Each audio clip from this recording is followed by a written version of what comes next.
Death threats. Yeah, death threats. Sega got death threats from a disgruntled gamer. And no, it's not a Sonic fan. I thought it would be a Sonic fan. This is Neon. This is Clownfish TV. We're going to talk about this guy getting arrested for allegedly sending death threats to Sega. Did you know you actually can be arrested for that if they're credible threats? I don't think people realize that. We get all kinds of crazy ass emails and DMs here at Clownfish TV, usually following coverage of cartoons. It's almost always cartoons. You know, I would like to think it's some stupid teenager or something sending us these threats, but it's probably some grown-ass adult with nothing better to do, for sure. The person who sent Sega the death threats is 52 years old. Oh no, I'm sorry, 54 years old, sending Sega death threats. Apparently because he lost at a game or something. We're going to talk about that. Then we're going to talk about Sega quitting the arcade business. We're going to do a video on this a couple of months ago, and we never got around to it, actually. We got busy, but it's pretty sad to see Sega get out of arcades in Japan. The Sega Arcades in Japan are iconic. We actually had a 3 or 4 foot tall Sonic plushie from one of those arcades for a number of years. Unfortunately, we got rid of him during a move, but he sat proudly in Squid King's bedroom for a number of years. You know, love looking at videos of Sega Arcades and all the Japanese arcades, honestly. It's such a different scene than it is here in the US. So we'll talk about that. And we'll talk maybe a little bit about Sonic the Hedgehog, because why the hell not? Because I'm probably going to put Sonic the Hedgehog on the thumbnail because that'll get clicks. No, I don't know, because I don't know what else to put on the thumbnail. It's like we're talking about death threats against Sega, right? So let's talk about this. Before we get into it any further, please subscribe for more pop culture news, views, and rants, guys. Over 261,000 subs. Thank you so much for the support. We do talk about video games. Check out Clownfish Studios, our second channel where we do gameplay videos, and we just have fun over there. We don't talk about politics or the news or any of that stuff. We just have fun playing games, drawing stuff. Again, that's Clownfish Studios. All right, so coming from Kotaku, and I'm going to give a hat tip to Geeky, who's sitting this one out. She's out and about this morning. A man was arrested for allegedly sending death threats to Sega. Suspect said he was upset at losing in an online game, because that's totally a justified reason for sending threats to people. 54-year-old resident of Toyokawa, Japan, was arrested on March 16th for allegedly sending repeated death threats to Sega. According to Yomiuri, is that what that is? This newspaper here? Suspect Akira Watanabe is said to have sent 12 threatening emails between December of 2021 and February of this year. He allegedly wrote that he would set the company on fire, kill employees, and even, according to TBS News, kill the family and children of employees. A 54-year-old man over an online game. You know, I used to think that, again, people that stalk YouTubers or comic book pros or whatever were teenagers and that they would grow out of it. But I was watching part of a stream with Ethan Van Sciver a couple of days ago, and they were talking about this stalker that they've got, this Vicky person, and she's like this age. She's like in her 50s, and apparently she's been stalking him for like 4 years. And it's crazy because I thought, well, there's got to be some kind of a motivation, right? Because I'm a very logical person. I'm like, there's got to be motivation. And there apparently isn't any motivation. Just like this is what these people fill their lives with. They're unhappy in life, so they zero in on people that maybe have opinions they don't like or are more successful than they don't like, and they target them and harass them. And in this case, this guy really crossed a line. You know, again, you'd be surprised at the amount of shit, and we're a very tiny YouTube channel, but the amount of shit that we get on any given week. So I can totally believe it when you're a company like Sega and somebody's miserable and they blame your video game for why they're miserable.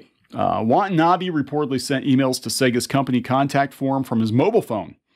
The suspect was arrested for obstruction of a business and has confessed to sending the emails saying that he had lost in an online game and was frustrated. Yeah, because you lost in an online game, that completely justifies threatening to set the company on fire, threatening to kill employees and their children. Local Japanese media has not named the game. Kotaku has reached out to SEGA for comment, but did not hear prior to publication. Threats of setting SEGA on fire evoke the Kyoto animation tragedy that left 36 dead. Yeah, that was awful. That was absolutely awful. And, you know, you think that people are just talking out of their ass. You know, you do when they make threats like this, but then you remember that, yeah, no, this actually happened in the real world. And, you know, people do crazy stuff for ridiculous reasons. They don't think about the consequences or they don't care. You know, again, I always tell people, you know, in anything, whether it's, you know, life or business or whatever, that the biggest mistake you can make is to assume you know the motivation of your enemies. You know, you can try to figure it out. Sometimes you can't figure it out. It's kind of like the Dark Knight. You know, some people just want to watch the world burn. They don't have a logical motivation, or in their own minds, it makes sense. But to a normal person, their motivation doesn't make sense. You know, so trying to figure them out is difficult. And, you know, and I think a lot of people are like, well, this could never happen because that doesn't make any sense. Well, not to you, you know, but to somebody who's got some clear mental issues, it makes sense in their heads. In the past few years, there have been other incidents of people getting arrested for similar threats. In September of 2019, Tokyo-based company Akira received threats through its online contact forum insinuating murder. It took a year for the possible perpetrator to be located. After a court case, a guilty verdict was finally handed down in October of 2021. Now, here's the thing. They actually can track you down. There are internet private eyes that you can hire, and nobody's as anonymous as they think they are, except for maybe anonymous, unless, you know, your cohorts rat you out or something. But there are people whose jobs it is to track down people that send emails like this, you know, in the case of it being a credible threat. I know there was one gaming company in particular that we'd talked about. They were working with the new TSR, and I think they were investigating some threats that they got from people, and it was very sloppy. You know, a lot of times these people, if they're kind of unhinged anyway, they're sloppy, and they leave a digital paper trail, and, you know, you hire somebody to look into it and you can put the pieces together pretty quickly. So don't assume if you're going to fire off something like this that they can't find you, you know, especially a company like SEGA with its resources. They absolutely can find you. Do not threaten to harm their employees. In 2020, a high school student was arrested for allegedly threatening to blow up Konami and kill the company's staff. Man, this seems to happen a lot in Japan, doesn't it?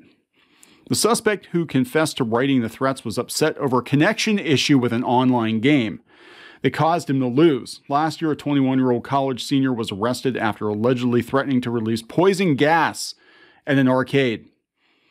He was upset after losing at a crane game. What the actual hell? Wow. Yeah, you know, it's crazy. Like the angriest I got at video games is I would throw the controllers. True story, Squid King, when he was younger, put a controller through one of our TV sets. It slipped out of his hand. I mean, and I do believe him. I don't think he deliberately threw it at the TV, but he got mad and he was like ranting and raving. His hands were sweaty and the controller went into the TV screen. Yeah, we weren't happy, right? But to threaten to kill people or poison people, I mean, that's just a whole nother level of crazy. I thought for sure it would be some like crazy ass furry or something. It was like, you're not shipping Sonic and Knuckles together. What's wrong with you? I saw the trailer. They don't like each other. They're enemies. What's wrong with you, SEGA? How dare you? How dare you? Yeah, so let's talk about SEGA getting out of the arcade business. Speaking of arcades and poison, I guess. Yeah, a couple months ago, after 50 years, SEGA pulled the plug on its Japanese arcade business. Now, they sold the arcades. So the arcades still exist. They're under another name, Gigo. But they, you know, decided back in 2020 during the pandemic that they shifted 85% of their arcade shares to Agenda.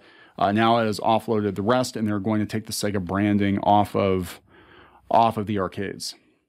This is part of a much longer trend away from arcades toward gaming at home, a trend Japan has resisted for longer than many other countries. Over the years, countless arcade locations have shuttered. If only people would open arcades again. I can't think of anybody that would be crazy enough to do that in this day and age. I can't think of any YouTubers that would be crazy enough to own arcades in this day and age.